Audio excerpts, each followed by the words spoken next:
নমস্কার বন্ধুরা, আমার রান্না বান্না চ্যানেলে তোমাদের সকলকে স্বাগত জানাই। আজ আমি ডিমের ওমলেটের আলু দিয়ে ডালনা বানাবো। আর রেসিপিটি আমি একটু ডিফারেন্ট স্টাইলের বানাবো। ডিমের ওমলেট গুলো খুব জুসি হবে আর খুব সফট হবে খেতে। রেসিপিটি তোমাদের সম্পূর্ণ দেখার অনুরোধ রইল। আমি এখানে প্রথমে একটি বড় বাটির মধ্যে 2 চামচের মতন ময়দা নিয়ে নিলাম। ময়দা 2 চামচ ভর্তি ভর্তি করে নিয়েছি। আর যতটা ময়দা নিলাম তার থেকে 3 ডাবল দুধ নিয়েছি। 2 চামচ ময়দা নিয়েছি, তার আমি 6 চামচ আমি দুধ নিয়েছি।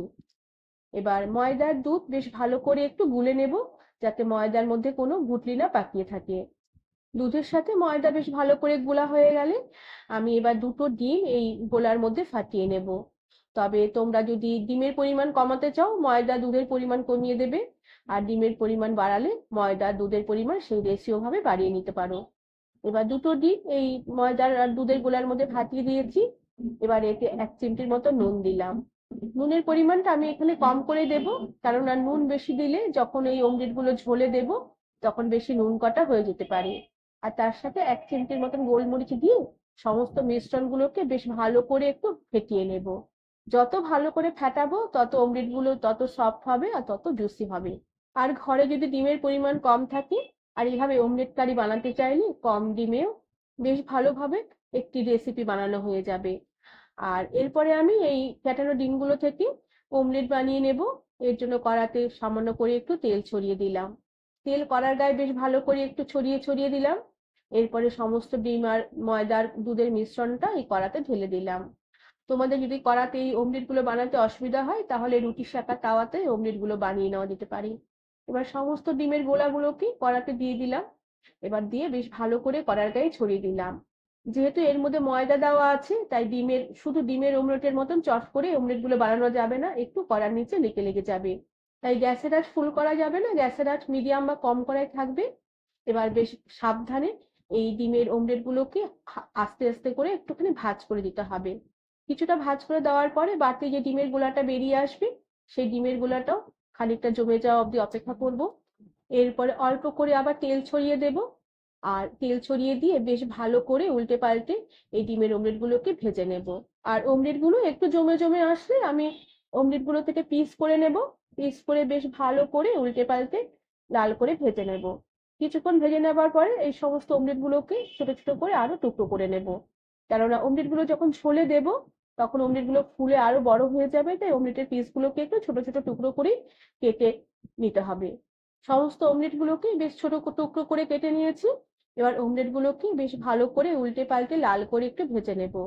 তবে এভাবে ডিম ভেঙে বেসনের গুঁড়ো ছড়িয়েও অমলেট করা যায়, তবে সেক্ষেত্রে বেসনের গন্ধ লাগবে, অমলেট গুলো খেতে অতটা ভালো লাগবে না। ময়দার গুঁড়ো দুধ দিয়ে করলে অমলেট গুলো খেতে বেশি ভালো লাগবে। রেসিপিটি একবার এভাবে বানালেই তোমরা সমস্ত রকমের ডিফারেন্টটা বুঝতে পারবে। বেসন দিয়ে বানালেও তার স্বাদ স্বাদ কেমন হয়, আর শুধু ডিম ভেঙে অমলেটেরও স্বাদ কেমন হবে, আর এই ময়দা দিয়ে দুধ দিয়ে গুলেও অমলেট বানালে তার ঝোলের স্বাদ কেমন হবে। সমস্ত ভাজা অমলেট গুলোকে কড়া থেকে উঠিয়ে নিয়ে কড়াতে আবারও খানিকটা তেল দিয়ে তেলে ডুবো করে কেটে রাখা আলুগুলোকে দিয়ে দিলাম। সাথে অল্প করে নুন আর হলুদ গুঁড়োকে ছড়িয়ে দিয়ে আলু টুকরোগুলোকে কিছুক্ষণ নেড়ে চেড়ে হালকা লাল করে ভেজে নেব। আলুর টুকরোগুলো বেশ লাল হয়ে ভাজা হয়ে আসলে সমস্ত আলুগুলোকে তেল ছেঁকে উঠিয়ে নিলাম। এবার আমি একটি মশলা বানিয়ে নেব। এর জন্য একটি তড়কা প্যানের মধ্যে আমি একটি এলাচ, দারচিনি, লবঙ্গ, গোলমরিচ আর জয়িত্রী দিয়ে দিলাম। সাথে খানিকটা গোটা ধনে দিলাম আর সাথে খানিকটা গোটা জিরে দিলাম। এবার সমস্ত মশলাগুলোকে কিছুক্ষণ একটু শুকনো খোলে টেলে নেব। মশলাগুলো যখনই নাড়তে নাড়তে একটু ফটফট করে ফুটতে শুরু করবে সেই সময় আমি গ্যাসের আঁচ বন্ধ করে দেব। আর তার সাথে 1 চামচের মতন কাসুরি মেথি দিয়ে দেব। কাসুরি মেথি দিয়ে সমস্ত মশলার সাথে আবারও বেশ ভালো করে কিছুক্ষণ একটু শুকনো খোলায় নেড়ে নেব।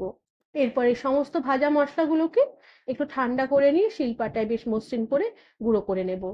আর এদিকে আলু ভাজার যে কড়ার যেটুকু তেল আছে সেই তেলে আমি একটা তেজপাতা ছিঁড়ে ফোড়ন দিলাম। আর সাথে খানিকটা পেঁয়াজ কুচি ফোড়ন দিলাম।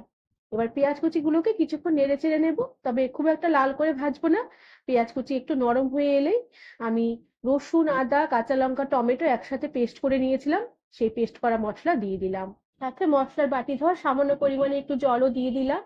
এবার এতে দিয়ে দিলাম অল্প করে একটু লঙ্কার গুঁড়ো। সাথে দিয়ে দিলাম পরিমাণ মতো নুন আর পরিমাণ মতো হলুদ গুঁড়ো। এবার সমস্ত মশলাগুলোকে বেশ ভালো করে নেড়েচেড়ে কিছুক্ষণ কষিয়ে নেব, যাতে আদা রসুনের কাঁচা গন্ধটা চলে যায় আর মশলার যে বাড়তি জল সে জলটাও নাড়তে নাড়তে শুকিয়ে আসে। কিছুক্ষণ এভাবে মশলা নেড়েচেড়ে কষিয়ে নিয়েছি, মশলা থেকে বেশ ভালোভাবে তেল ছাড়তে শুরু করেছি।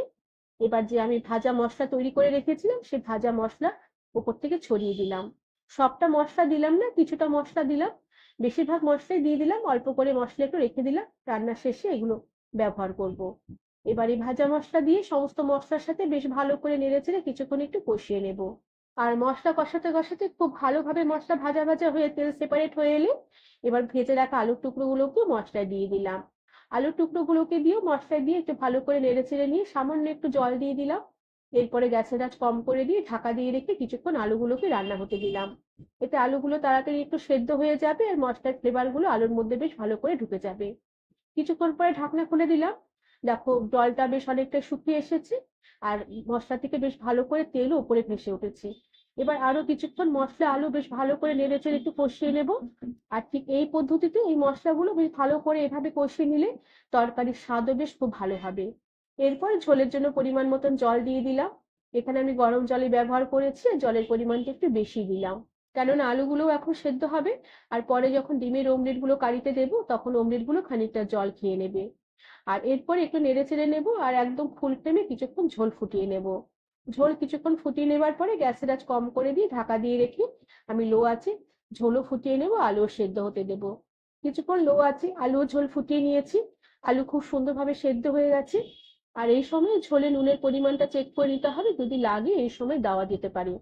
আর এবার আমি ঝোলে ডিমের অমলেট গুলোকে দিয়ে দেব আর সমস্ত ভাজা অমলেট গুলোকে দিয়ে আমি ঝোলের মধ্যে একটু উল্টে পাল্টে দেব। এতে এই অমলেট গুলো ঝোলের মধ্যে একটু ভিজবে। তবে ঝোলে অমলেট দিয়ে খুব একটা বেশিক্ষণ ফোটানো যাবে না, তাহলে অমলেট গুলো গলে যেতে পারে। এরপরে আমি কয়েকটা চেরা কাঁচা লঙ্কা দিয়ে দিলাম আর উপর থেকে যে ভাজা মশলাগুলো রেখে দিয়েছিলাম অল্প করে সে ছড়িয়ে দিলাম। এরপরে বেশ ভালো করে নেড়ে চেড়ে নেব আর আবারও ঢাকা দিয়ে রেখে কিছুক্ষণ রান্না করে গ্যাসের আঁচ বন্ধ করে দিয়ে কিছুক্ষণ স্ট্যান্ডিং টাইমে রেখে দেবার পরে আমি ঢাকনা খুলে দেব। বন্ধুরা, এভাবে ডিমের অমলেটের ডালনা তোমাদের কেমন লাগলো আমাকে তোমরা কমেন্ট করে জানাবে। আর ভালো লাগলে একটি লাইক শেয়ার আর সাবস্ক্রাইব করে দেবে অনুরোধ রইল। তার সাথে পাশে থাকা বেল আইকনটি প্রেস করে দেবে যাতে আমার সব নতুন ভিডিও নোটিফিকেশন তোমাদের কাছে পৌঁছে যায়। আজ তাহলে আসি, পরে আবার একটি নতুন রেসিপি নিয়ে দেখা হবে। ধন্যবাদ বন্ধুরা।